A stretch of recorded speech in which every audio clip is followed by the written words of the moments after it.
ഓ, ആ ഒരു സാധു മനുഷ്യന്റെ അതിയായ ആഗ്രഹം കൊണ്ട് ആ ഒരു കല്യാണ വീട്ടിലെ മൈക്കില് പാട്ട് പാടിക്കൊണ്ടിരിക്കുന്ന സമയത്ത് ഏതൊരു അമ്മാവൻ ആ മൈക്കും കൂടെ ഓഫ് ചെയ്തിട്ടോ. ആ ഒരു പാവത്തിന്റെ സങ്കടം കണ്ടില്ലേ.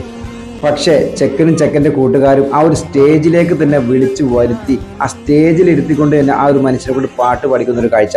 ശരിക്കും റിയൽ ഹീറോസ് ഇവരൊക്കെ തന്നെയല്ലേ. ആ ഒരു പാട്ട് ഒന്ന് കേട്ടിട്ട് പാട്ടോ.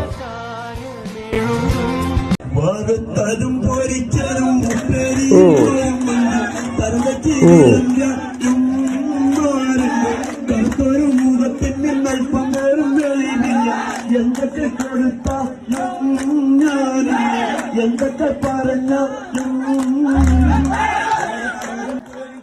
ജീവിതത്തിൽ ഒരിക്കലും അദ്ദേഹം അത് മറക്കില്ല കേട്ടോ. ഇങ്ങനൊരു പ്ലാറ്റ്ഫോം ഒരിക്കലും കിട്ടിയിട്ടുണ്ടാവില്ലായിരിക്കും. ചിലപ്പോൾ ആദ്യമായിട്ട് കിട്ടണമായിരിക്കും കേട്ടോ.